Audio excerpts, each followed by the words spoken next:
Welcome back to CellSmart TV. I'm Garrick Sidwell, one of the co-founders of CellSmart, and we're your trusted source for all things cell phones. We're excited to be here for episode 8 of CellSmart TV.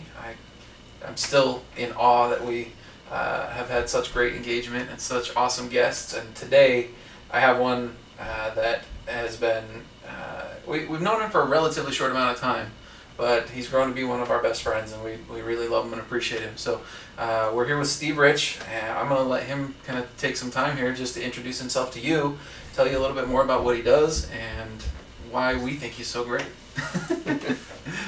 Well, I don't know why you think I'm so great, Val. My name's Steve Reich. I have a company called Our Marketing.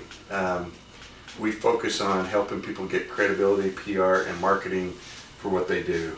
How that differs from other companies is that we kind of follow the guerrilla marketing flow of using unconventional means to make that emotional connection.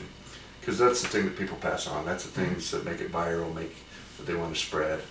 So yeah, I've been had this company, been president of that for 6 years now, and previous to that I worked corporate life and other jobs, and usually always in marketing. Yeah. So that's how I got here. Right on. So what was it that got you into this line of work? Like how did you stumble into marketing? I kind of did just stumble into it. I started when I was 14 years old. I had my first real job. I worked for a grocery store, and today this would all be considered against child labor laws, but back then I was 14. My job was to get to the grocery store at 4 a.m. every morning, and I had the keys to the alarm. I'd open the door, I went in and I'd unload trucks, and then get the merchandise put away and pulled into there. And usually anybody that was considered an adult or anything like that, nobody else really arrived at the store till 6:30 or 7. So I was there by myself for a few hours, me and maybe a truck driver as they're pulling in and out. Right. But through that, over the years, I kind of kept growing with that company, and by the time I was a senior in high school, I was the store manager. Oh wow. And so I would still go in early, but then stop in on my lunch break and take a couple classes work release and then come after. And so I ran grocery stores, and I loved seeing the different types of products and how they market themselves. Anything from a huge company like a Procter & Gamble or Kraft to a local produce company that just has their grandma's recipe and have made it into a product and are taken to there. And so I loved being a part of that. Then as I kept on working for grocery stores while I was going through college, and right as about to graduate, I got a job working for a food broker. So I represented Gatorade, I represented Vlasic Pickles and tons of other lines, Ovaltine, and my job was to help run their marketing plans for the states that we were in, the western states. And so that was another great way to see how somebody like Gatorade was involved with sports or community events. And I mean not only work with the advertising, but we would go around and find soccer teams and get them set up with Gatorade jugs and things to have that appear out there, and how that would work on a community and local basis. So that was awesome. And I worked for there about 3 years, and then Associated Food Stores came after me pretty strong and wanted me to come to work for them. And so I moved over there, and my first responsibilities included, there was about 60 or 70 little mom and pop stores in the 8 states we covered, in usually rural areas, and they were kind of like a little bit more than just a little bit bigger than a gas station, most of them. Yeah. But my job was to help them increase their business, and those stores didn't have very much money, and not much of a marketing budget. And so but I loved that. I loved that opportunity, that challenge, and got in with them, and we do events. I mean, I had this one store that made their own bakery products, and so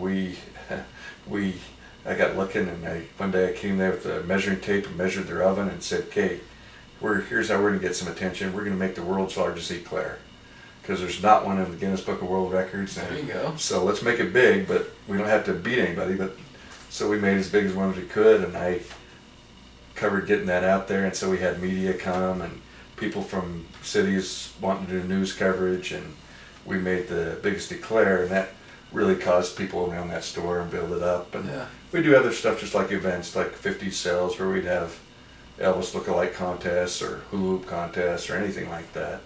And anyway, long story short, the end of that first year, the stores I was in charge of, instead of being flat like most of the big stores or others in sales, because the economy was pretty tight right then, the stores I was in charge of averaged about a 32% increase. No kidding. And so they were all happy, and word like that gets around in a company like that with other store owners. And so after that first year, they made me a vice president.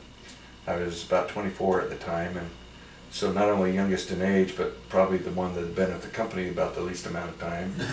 And they moved me above a bunch of other people and made me vice president, and gave me that challenge to, now I not only had to work with the small stores, but I had to work with the programs that had to do with medium-sized stores and big stores and different format stores, from all fresh foods to Whole Foods to warehouse stores, all those type of things. And so that's how I kind of bumped into that, and then was vice president there for 21 years and left there 6 years ago to do my own thing. To do your own thing, huh? Yeah. That's awesome. That's really awesome. So you talk a lot about like helping littler stores and getting the growth and having them experience, the joys of what I would call like the American dream, right? Right. So tell us a little more about what it is you love most about what you do. It's just because I've worked with so many of those people, I see what they put into it, and sometimes people think, oh, maybe it's an easy thing. They're leaving this hard corporate job and going doing their, running this little business, and people don't realize that becomes their life.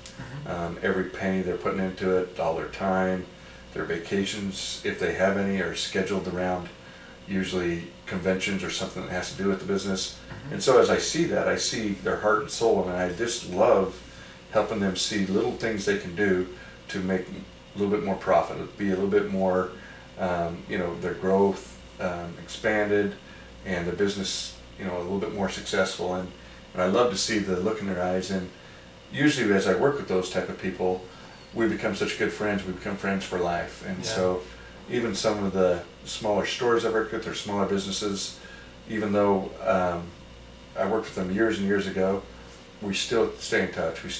Because it gets them there. Now, sometimes, it's bad, according to my accountant, I forget to charge them because I go through there, but I just enjoy helping them so much that there's a lot of times where when they say, hey, I can't afford anything, I still think, well, there's got to be something I can do for you to get you to that next level. Yeah. And so I do a lot of that, even though like I said, my accountant tells me I need to cut back on that and start charging for the things I do. Yeah. But that's what I love. I love helping businesses see ways they can succeed. That's awesome. That's really awesome.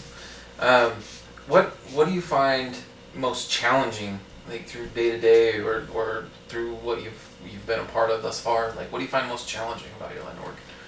It's probably just the different mindsets that you have out there. Is through marketing, marketing has changed so much.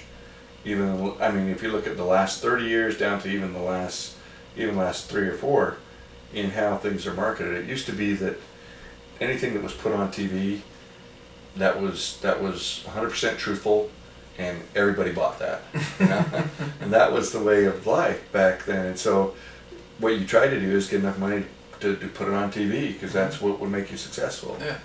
Nowadays, with DVRs and with so much media out there, first of all, we fast forward through the commercials, but then if we see the commercials, we still discount them a little bit because we don't believe them all. Right. We've seen too many things that are not true. Too many, people say this about their product or whatever, and it really doesn't work out. So one of the things I look at is, when you say some of the things that are challenging, is sometimes I'll work with customers or clients of mine that, they used to do advertising in the newspaper, and all of a sudden they want to advertise on social media, and they want to do it the same way they do in the newspaper. Or they want to do their same program they did, a direct mail program from 20 years ago. And you mean that's different? And yeah, and believe it or not, it's different. That same stuff won't work. Like I was saying, one of the, in your audience, I know there's like 3,000 people, but there's one of the guys I was talking to earlier up there. But he, we were talking about, even with grocery stores, he, he would come to me and say, hey, I used to put, 3 cans of green bean for $1 in the newspaper and it'd draw people into my, and I don't understand when I put that on Facebook why people don't come running into my store. Yeah. And so you have to work with people and come back and say, okay, everything's changed. There's nothing that you can't equate this to this or like that. You got to come back and say, okay, how is that vehicle being used today? And then how do I make an emotional connection through that? Yeah. And that's what's going to get the sales. All sales that we have, everything that you buy, believe it or not, 99.9% of the time, it's an emotional decision. Right. Sometimes afterwards we come back and say, okay, I want to justify what I did with the logical because I've got to tell my wife or I've got to tell somebody why I spent this money and bought this thing, and yeah. I needed this Ferrari because my Hummer wasn't getting good gas mileage, Right. Or whatever. But we come back with this logical reason after the fact. But generally, if you really look at it, emotional decisions make up everything purchase we do. Yeah. And so if we can make that emotional connection, that's how we're gonna get things to go viral. Yeah. And that's regardless of the platform that you're using. Yes, right? Exactly. In fact, that's another thing is some people get locked into a certain platform. They might say, and they'll come to me and say, hey, social media doesn't work or radio doesn't work, and that always bothers me because if you really go out and you study and you understand who your customer is and how to make that emotional content, those things are just vehicles. So that vehicle may or may not even be the right vehicle for them. So Sure. So radio might still work. It's just the wrong vehicle for that customer or for your product. And so, yeah, the vehicle is an afterthought. I like to just look in and say, okay, here's what we do is we're going to target this customer and we're going to make the emotional connection. When's the best time to reach them? Whether it's, when they're on the computer doing social media, if it happens to be a TV or radio, or if there's print in any way, when's the best time? And that should tell you what your vehicle is. Right. That makes a lot of sense. So you talk about all the different vehicles. Tell us a little more about like the technology that you're using that's helping you to reach these different vehicles. Well, some of the things that are really awesome is I'm part of I'm one of a few people that have the title of Master Trainer for Guerrilla Marketing. And we meet regularly, and I was with some just a couple months ago in Florida, and some of these people, if I shared names with them, you'd see they're some of the best in the field, in the country, in the world. They write books about it, they give coaching about it, and they talk about it. And so in talking with them, it's kind of cool to see that we have the ability now. People would talk about their marketing and say, half of my marketing is working, half is not. But my problem is I just don't know which half, And that would be the case. Well, more and more, there's measurements out there that will tell you, like on social media, we can tell on Monday when is the best time to post for Facebook, and it might be different than the best time to post for LinkedIn or Pinterest. We have that kind of data now. So to me, that's where the technology has really helped is you're able to come back and measure your response so that you're doing less shotgun approach and doing a little bit more sniper in coming in and saying, okay, here's the right where I don't need to spend all this money. I can spend a little bit of money here and here and here, and that'll hit the clients that I want. That's probably the best thing about technology right now in the marketing side. That's awesome. That's really awesome to see that you can put it together and target it a little bit better than, because a lot of times as a business owner myself, especially in technology and cell phones, we think, well, everybody's got a cell phone, so everybody is our target market, right? Right. But I can't tell you how many, and I hate using this word, but how many failed campaigns we've put out trying to target everybody, right, and got less than nobody to show up, but it's actually enlightening to hear that if you target more specifically, then it seems like your message would be a little more well received. Right, because you're able to make your message a little more relevant to that age group, or that it might be an income level, or it might be an interest that they have. You can target it that tight that way, and then they'll be more receptive because you're talking to them. It's not just this general thing that you're putting out there. Yeah. So that's awesome. Are you able to tell about like a specific time when the use of that technology has helped you to improve a certain transaction or take a scenario and make it more efficient or something like that?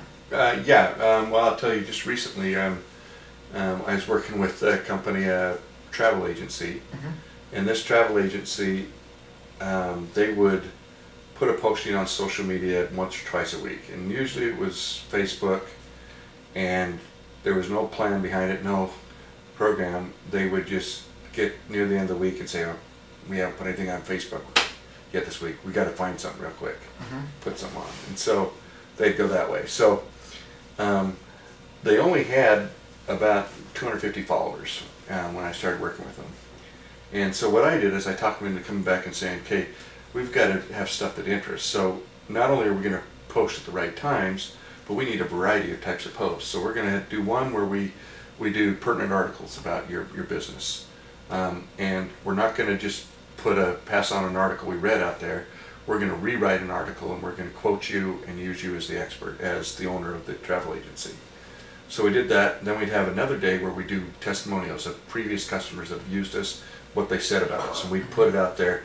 Thank you to this customer for another 5-star testimonial, and then we put the testimonial where people could read it, so we'd have that validation. Then we were doing something that was just funny, that would catch people's attention, that had to do with the travel agency. And so we put that out there, and then we do like maybe tips for travel. So we'd schedule these throughout the month according to the best days, and then once we scheduled them, we had her approve it all a month at a time. Then we were able to post for it, so it looked like she was posting 4 or 5 times a week, and there'd be something different, something to catch different people.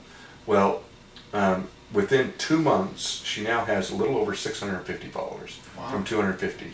And it wasn't like we bought any followers or anything. We just made stuff fun and exciting that people passed on. Right. And so here she'd been going along pretty flat for several years, not getting any more followers. Now she's got this many more followers. That's awesome. And by doing that, we were able to expand her reach. Being a travel agent, she just doesn't have to work with people in Utah. She can work with anybody in the country and settle that for her. So that's just one example of taking the data, and really putting it out there and seeing some great results. Yeah, that's awesome. That's a pretty sharp rise in clientele in a very short amount of time, or followers. Yeah. Hopefully they turn into clientele. Yeah, we hope. So that's great. I mean, I know you said earlier you've only been in this just a short amount of time. Right. But over that short amount of time, how have you seen technology evolve in your line of work and in what you've done that has helped you to improve in what you do? Oh, huge. Yeah, huge. Everything from even our client lists in, if I look back at 20 years ago when I was at Associated, our client list was a lot of times hand-kept, Really? I mean, we'd eventually put it into an Excel file, but it wasn't like we were using the data correctly. We weren't transferring it across. Everything, a lot of it was manual. And now you look at even, we all get tired of those loyalty programs where they give you a card or whatever, but the data that you can pull off of that is amazing. And the behavioral, I'll just give you a quick example. We did a research here, and say, let's use grocery stores. If we went out and asked people why they shop at the grocery store, a lot of people, the first thing they'd say is price. But if you actually watch their behavior, they want a little bit better things for their family, a little bit healthier. They spend a little bit more. It wasn't the lowest price, but their behavior said different. And so those are the type of things that you're finding and changing that really work well. So I don't know. That's some of the data that we're able to use to change how we put it out. So the technology has helped you to collect better data, but also better to execute on that data. Is that what you're saying? Exactly. Yeah. Well, that's really good information to know. One of the other things along that line is there's data out there. So using grocery stores for an example is they used to just market a grocery store exactly the same every single day to every single customer. Now they know that there's different type of shoppers.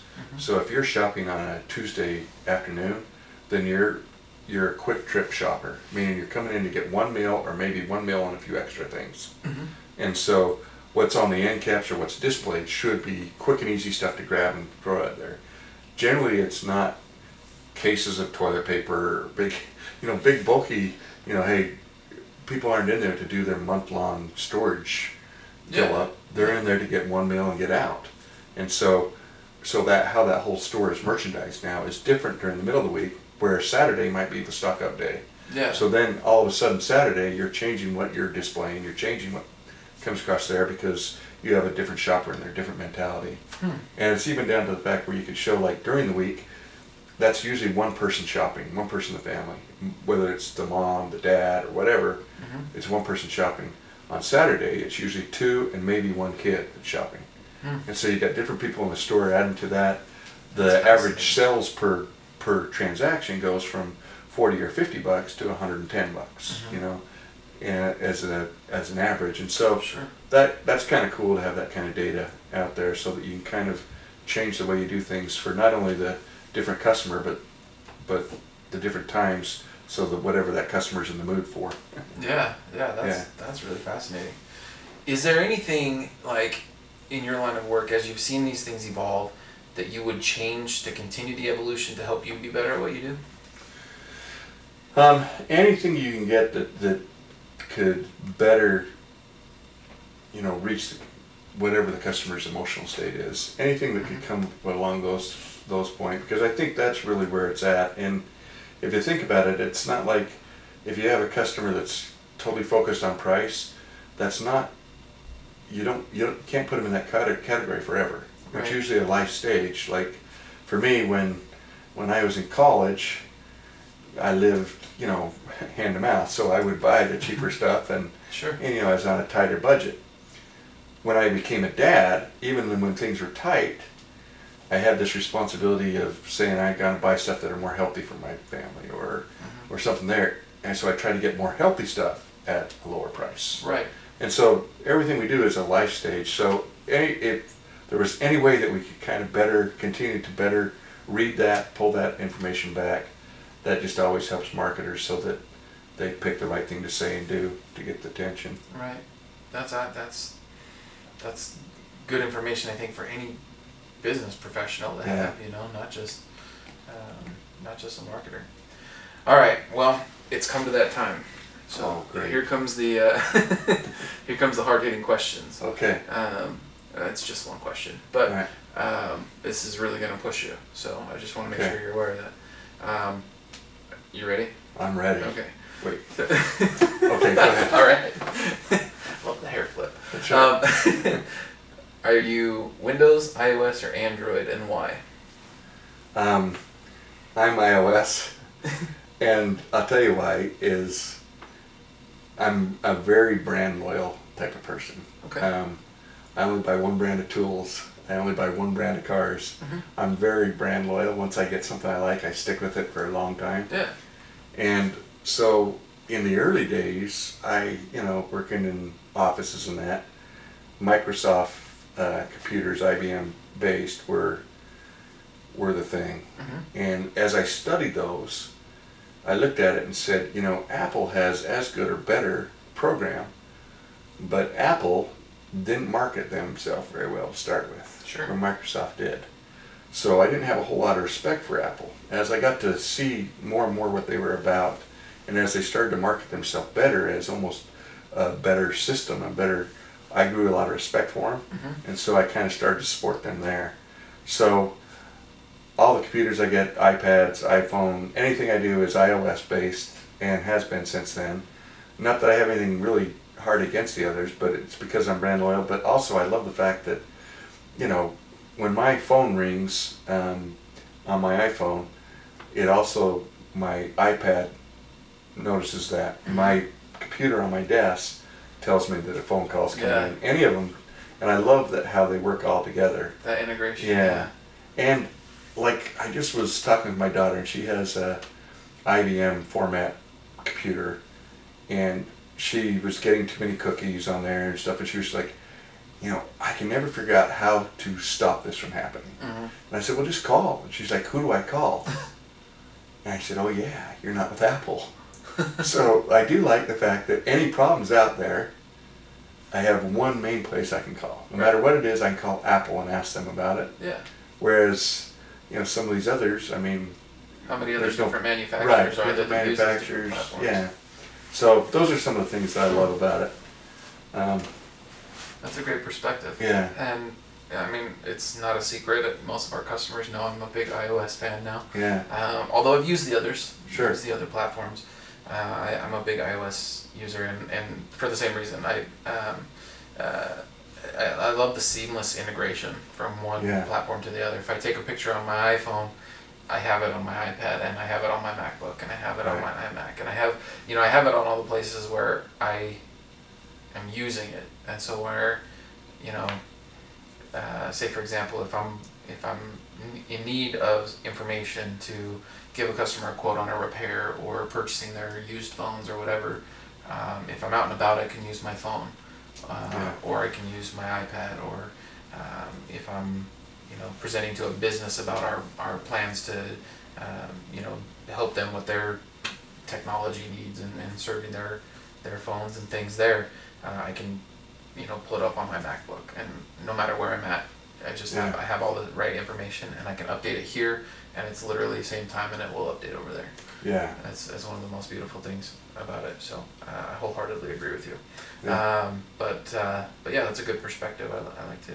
I love that question, because I always get to hear what everybody's using, and for some it stirs up a big conflicted debate, and but it's always good to hear different perspectives. So I appreciate you sharing that with us. Steve, again, I have to thank you for being a part of this and joining me on this little chat, this little jam session that we've had.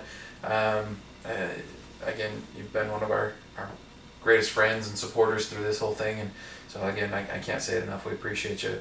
Do us a favor, just as we close this out, just tell everybody how they can get a hold of you if they need your services or want to learn more about what it is that you do. We have an office in Clearfield. It's I like to say it's back behind Teppanyakis, but I can give you the address if you want. But love to have you come over and meet with us. But the best way to get hold of me is phone number 801-209-2611. Or if you'd like to email me, Steve at the letter R, then marketing, then DEPT for department.com. So we want you to say, hey, I work with him. He's our marketing department. So that's our goal behind it. The only other thing I want to say is it's so good to be here talking with you guys. Garrick and Nikki are become some of my close friends. In fact, it was so awesome when I was in the hospital the day I came home. All of a sudden they delivered this freshly smoked ribs at my house.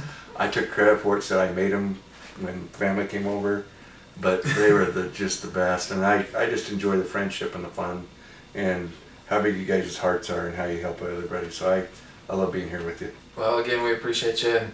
And for those who don't know, in my spare time, I like to barbecue. If you ever get a chance to follow me personally on social media, you'll see all the fun stuff that I do.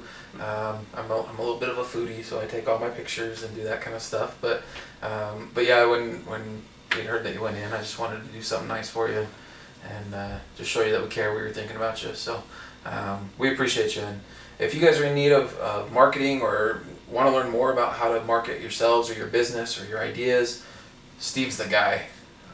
So reach out to him, give him a call, send him an email, or come visit him in his office. He's always more than welcome. He's always a friendly face. I don't think there's been a time where I've ever not seen you smiling. So we appreciate you again. Thank you for showing up and being a part of this. And thank you guys for joining us. If you guys got value out of this, do me a favor, click the like button, comment below, ask any questions. We'd love to have you engage with us, and then we'll huge crowd. Yeah, absolutely. We'd love to see you share the video and send it off and put Steve in front of more faces. So thank you guys again, and we will see you guys next week. Thanks.